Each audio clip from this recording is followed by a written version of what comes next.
ابتدا جب شروع میں جب لوگ شراب وغیرہ پیتے تھے مکے میں، جب دین سامنے آیا تو ظاہر ہے کہ ایک بیٹھ ہونا ایک مسئلہ تھا، لیکن نماز بھی پڑھنے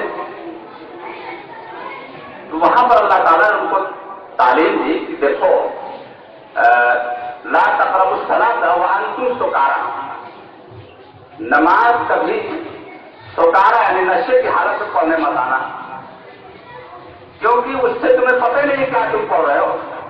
اس وقت تک مت آنا جب تک تیرا شعور زندہ نہ ہو جائے، جب تک تجھے پتہ نہ ہو کہ ہم کیا پڑھ رہے ہیں، کیا کہہ رہے ہیں۔ تو نماز جو ہے ایک شعوری عبادت ہے، اللہ اکبر کہنے سے لے کر کے اسلام تک ہم اس کے اندر جو کچھ کرتے ہیں وہ ہمارے لیے ایک اس میں میسج اور پیغام رہتا ہے۔ اب کچھ بھی پڑھتے ہیں اس کے اندر پیغام ہوتا ہے، عام آدمی بھی اس کو سیکھ سکتا ہے، سیکھنا چاہیے کہ ہمارے لیے ضروری ہے۔ معلوم تو ہو کہ ہم سورہ فاتحہ پڑھ رہے ہیں تو اپنے رب سے کیا کہہ رہے ہیں، جب ہم مانگ رہے ہیں کہ اے اللہ ہم تیرے غلام ہیں تو ہماری رہنمائی فرما دے، تو اللہ تعالیٰ ہماری رہنمائی کر رہا ہے کہ نہیں کر رہا ہے؟ یہ ساری چیزیں جب ہمارے سامنے نہیں آئیں گی تو جیسے زندگی ہماری گزر رہی تو قرآن مجید تو اسی لیے آیا تھا نا، یہ جن کے اندر اترے گا وہ دنیا میں نمایاں ہوں گے، ان کے معاملات اچھے ہوں گے، ان کی بات چیت اچھی ہوگی، یہ ٹائم سے ڈیوٹی پہ جائیں گے، حلال و حرام کی تمیز کریں گے، لوگ ان کو دیکھ کر کہیں گے کہ یہ کون لوگ ہیں، یہ کون سے آئیڈیاز کے فالوورس ہیں، یہ کس دین کے ماننے والے ہیں، ذرا دیکھا جائے بھائی یہ کون لوگ ہیں رشوت نہیں لے رہے، یہ کون لوگ ہیں 5 منٹ پہلے ڈیوٹی پہ آ جا رہے ہیں، یہ کون لوگ ہیں ڈیوٹی کے بعد بھی لوگوں کے کام آ رہے ہیں۔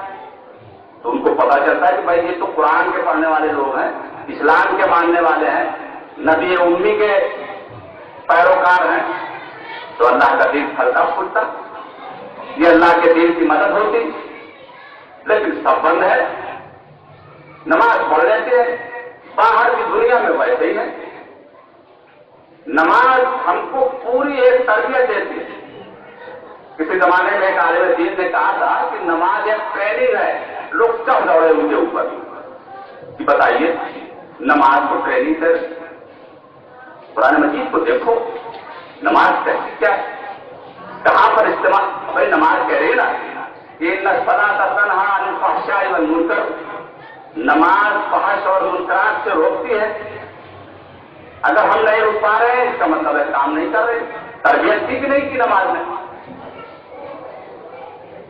نماز پوری زندگی کو منظم کرتی ہے۔ نماز کے بارے میں قرآن نے بہت بیان کیا ہے اور ان کے بیانات کو آپ دیکھیے تو آپ کو سمجھ آئے گا۔ مثلاً اللہ تعالیٰ کہتے ہیں کہ جب ہم مسلمانوں کو یا ایمان والوں کو زمین میں اقتدار دیتے ہیں تو وہ نماز قائم کرتے ہیں۔ بھائی اقتدار دینے سے پہلے بھی تو وہ نماز پڑھ رہے تھے۔ یا اللہ تعالیٰ نے کہا کہ جب کوئی مصیبت یا پریشانی آ جائے تو نماز سے مدد لو، استعینوا بالصبر والصلاۃ۔ بھائی جن کے اوپر مصیبت آئی ہے اور پہلے سے بھی تو نماز پڑھ رہا تھا، تو مصیبت آئی کیوں؟ یعنی وہ اپنے اندر ایک بڑا پیغام رکھے ہوئے ہے کہ نماز انسان کو ایک تہذیب دیتی ہے، اس تہذیب کا استعمال کرو تمہاری پریشانیاں دور ہو جائیں گی۔ مثال کے طور پر نماز میں ہم ادھر ادھر کی بات نہیں کرتے، ایک امام کے اتباع کرتے ہیں، اپنے بڑے کی اتباع کرتے ہیں، نماز میں غلط نہیں سنتے، غلط نہیں بولتے، جہاں صحیح ہوتا ہے وہی بولتے ہیں۔ امام اگر کوئی عمل غلط کر رہا ہے تو ہم بولتے ہیں، ورنہ چپ رہتے ہیں، ایک دوسرے سے قریب رہتے ہیں، مل جل کے رہتے ہیں، نگاہیں محفوظ رہتی ہے۔ سب نمازی میں تو کرتے ہیں، یہی آپ کو باہر کر لینا ہے، آپ کے مسائل حل ہو جائیں گے۔ آپ کی زبان کی وجہ سے مسئلے کھڑے ہو گئے تھے، اس زبان کو تھوڑا روک لو، نماز نے آپ کو سکھایا۔ آپ کسی کے پاس ہی نہیں سن رہے ہیں باہر. ارے کچھ بڑوں کی سن لو بھائی, کچھ ذمہ دار ہے, آپ نے نماز میں سیکھا ہے یہ. تو اس طرح سے نماز ہماری تربیت کرتی ہے. اب اردو میں بول رہے تو تربیت ٹھیک ہے, سنو ٹریننگ, اب انگریزی بول رہے ہیں, تربیت کرتی ہے. تو نماز کے دو کام, ایک تو اللہ تعالیٰ کی بندگی کا سب سے بڑا مظہر ہے, اللہ تعالیٰ سے کنیکٹنگ کا سب سے بڑا. واقعی صلاۃ ذکری, مجھے کبھی یاد کرنا ہو تو نماز شروع کر دو, مجھ سے کبھی تعلق بنانا ہے تو نماز پڑھ لو, نماز پڑھنا شروع کر دو, مجھ سے تعلق ہو جائے گا. ایک بھی ہے. دوسرا یہ ہے کہ وہ معاشرے پر اثر انداز ہوتا ہے, معاشرے کو درست کرتا ہے. اب نماز پڑھیں معاشرے میں آپ ویسے ہی ہیں, اس کا مطلب ہے کہ آپ نماز کا حق نہیں ادا کر رہے. نماز کا مطلب آپ جانتے ہیں, آپ عربی کو نماز سمجھ رہے ہیں, اللہ اکبر السلام علیکم کہتے چلے گئے. نہیں, اس نے آپ کو بہت کچھ سمجھایا سکھایا. تو یہ چیزیں ہمارے سامنے رہنی چاہیے. اس کے بعد بھی ہم نماز کے بارے میں کچھ آیتیں ہیں قرآن مجید میں نماز کے بارے میں. ایک جگہ اللہ تعالیٰ نے فرمایا کہ ان الذین آمنوا وعملوا الصالحات واقاموا الصلاة وآتوا الزکاة لهم اجرهم عند ربهم ولا خوف علیہم ولا هم یحزنون. جو لوگ ایمان لائے, نیک عمل کیے, نماز پڑھی, زکات دی, ان کے لیے ان کے رب کے پاس ان کا بدلہ, ان کا اجر موجود ہے. کسی طرح کا کوئی خوف اور غم ان کو نہیں ہوگا مرنے کے بعد. اسی طرح سے ایک جگہ فرمایا گیا کہ فویل للمصلین الذین هم عن صلاتهم ساہون الذین هم یراؤون ویمنعون الماعون. نمازی ان نمازیوں کے لیے تباہی اور بربادی ہے جو اپنی نمازوں سے غافل رہتے ہیں. یہ وہی بات ہے میں نے جو بتائی آپ کو کہ نماز آپ کو کچھ سکھا رہا ہے. آپ کے اندر کوئی تبدیلی چاہتی ہے نماز.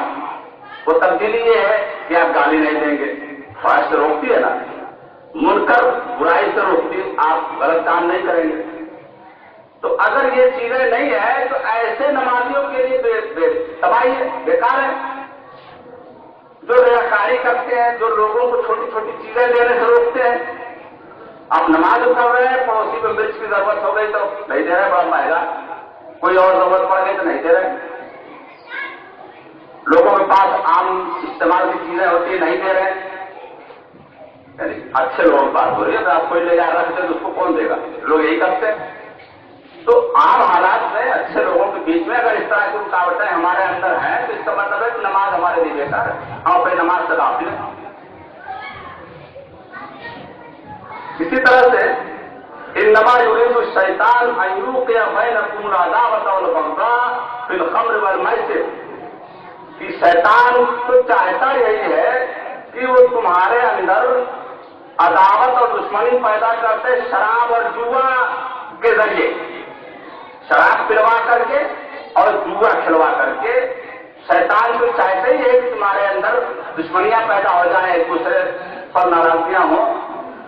وَيَصُدَّكُمْ عَنْ ذِكْرِ اللَّهِ, اور تم کو اللہ کے ذکر سے روک دے, وَعَنِ الصَّلَاةِ, اور نماز سے.